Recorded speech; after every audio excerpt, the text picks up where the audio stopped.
Well, hello there, my little bloodsuckers, and welcome back to 31 Films of Halloween. Day 28. Whew, Lord, 28. Where has the time gone, y'all? I know where it went. To subscribe to my YouTube channel, just like you. At another Scream Queen 76. I know y'all got that memorized by now, so I'll just shut up. So the movie I'm going to talk about today was not on my original list. Good Lord, it's happening again. This is a sequel, Revenge of the Jacked Up Beard. Anywho, this movie was not on my original list, and I kind of had a good idea of what I was going to discuss. And this one was not originally there, and all of a sudden I think I saw clips of it from some social media feed, and I thought, my God, let me rewatch this again, because it's been a long time. Oh my God, like, I don't know how I did not have this film like several years back appear on my posts as a crime, and I guess I'm assuming just because a lot of people may have already seen it. And it is from 2008, and it's called Let the Right One In. And there was an American remake released maybe in 2012, 2013, something like that, called Let Me In. And I've seen that one, but this Swedish version far surpasses that one. It's directed by Thomas Alfredson, and the screenplay is by John Ajvide Lindqvist, and he adapted it from his novel of the same name. And the movie stars Kari Hedebrandt as Oscar. I'm trying real hard with these names. Don't laugh. And Lynn Leanderson as Ellie. And the movie takes place in Stockholm, Sweden in 1982. And we're introduced to Oscar. He's 12 years old. He's pretty much like an outcast amongst his classmates. Unfortunately, he is bullied, ridiculed, teased, and threatened. And so he's pretty much kind of isolated himself because of this. So he spends his evenings at home with his mom and just, getting his homework done and trying to amuse himself in his own special way. And some neighbors move in next door. And he assumes that it is the father and his daughter, and the daughter is about the same age as he is. And their first encounter is incredibly sweet, but it's also very strange at the same time. Because Ellie is quite pale, and she does not know her exact age. She thinks it's around 12, more or less, as she put it, and she has no idea when her birthday is. And girlfriend ain't got no coat on. It's snowing out in it's Sweden, for God's sake, y'all. It looks cold. This whole movie is cold, like bitter cold. Girl ain't got no coat on. She ain't got no mittens, no scarf. She ain't even got no shoes on. I'm like, girl, you gonna catch some hypothermia out there. But she ain't gotta worry about hypothermia. Trust me. Because he soon learns that she is actually a vampire. And it's the older guy who I'm presuming is her dad, or at least her keeper, who is actually responsible for bringing food, aka blood, back home to her so she doesn't have to go out and actually hunt. And he is not good at this job, y'all. He gets everything set up, but he picks people that are a little too conspicuous. And the first time he tries it, this dog, animals, they're curious as anything. They'll give you away. You could be robbing a bank and there's a puppy dog coming up in there and like, what you doing? What are you doing with them jewels? And of course, this dog comes up when he's got this guy strung up and getting ready to do the business to get the blood. And then he has to leave him. And then there's another situation at some little sports center where he gets one of the teenage boys and gets him all trussed up and getting ready to, drain him. And then his friends are like, hey, where you at, bro? And that whole scenario doesn't end well for him, because it seems that he has basically reached the point where this is his life. This is his whole existence, and he's tired of it. And he actually does a really terrible thing to himself, which I will not go into detail. You'll have to watch the movie, and it's quite horrendous. So now, Ellie is left on her own, and this, things get more complicated because she has to, be responsible for herself now and, obtain nourishment on her own. And there's an incident where she's really hungry. She hasn't eaten or drank or sipped or I don't know, whatever you want to call it.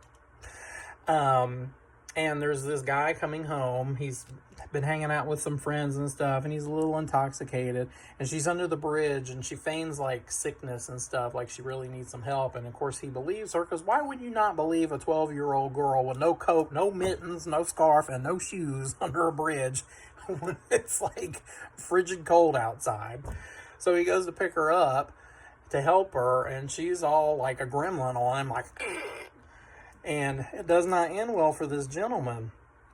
And unfortunately, as he is being drained of his life force, there's a witness to this whole situation. And it's this, older dude who actually knows the guy being killed. And the older dude, Lord, the man has like 20 cats or something. It shows his apartment. And I was like, oh my goodness, I bet it smells delightful in your home. I mean, it was a lot of felines in there. I was like, oof, I cannot imagine the bill at PetSmart. Kibble galore. But anyway, he tells his whole circle of friends about what happened, and it just gets worse from there.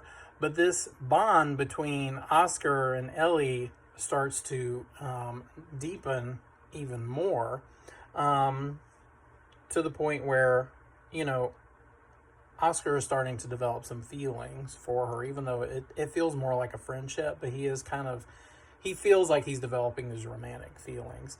And one of the most beautiful scenes in the movie is where he asks Ellie to go steady with him, and she doesn't understand what that means. And so he says, would you be my girlfriend? And she says, Oscar, I'm not a girl. And he pauses a moment and he goes, oh, well, will you still go steady with me? I was like about to tear up. It was probably the most poignant moment in the film. It was so sweet and so endearing that he didn't care. He just loved her for who she was, despite the fact that she may not, be a girl and she's a vampire and there's all these other like complications. I'm like, and he's not even scared that she may cause him some harm. And it was just so well played out.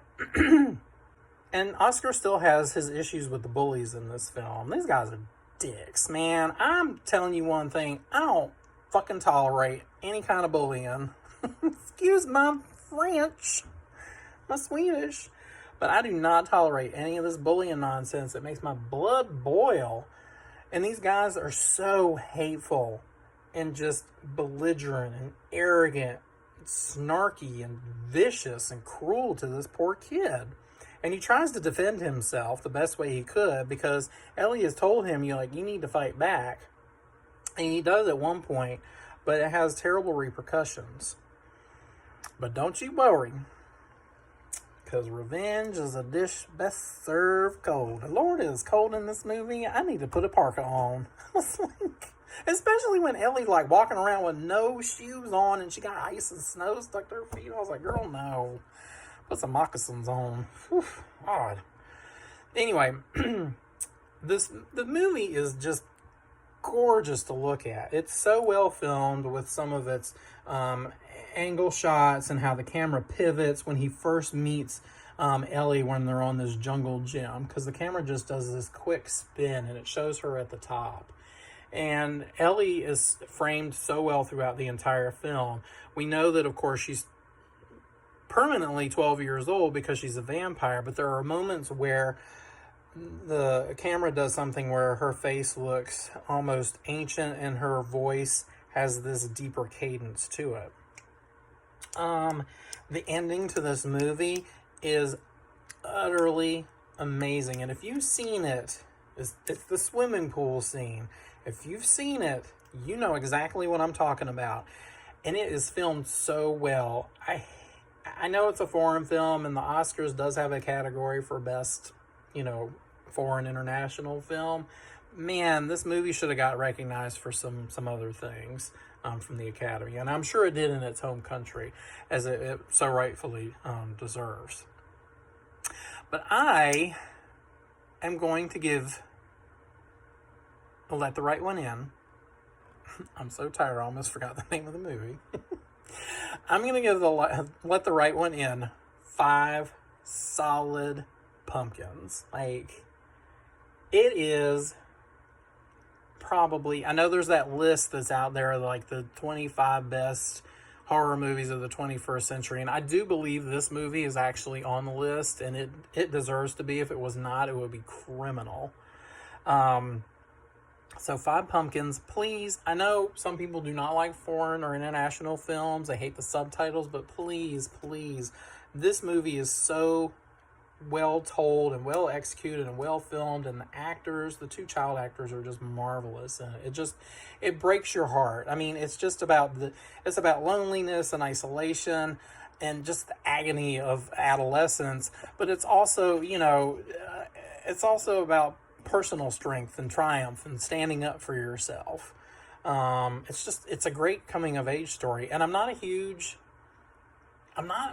vampire genre in horror is not really one of my favorites. But dare I say it, this is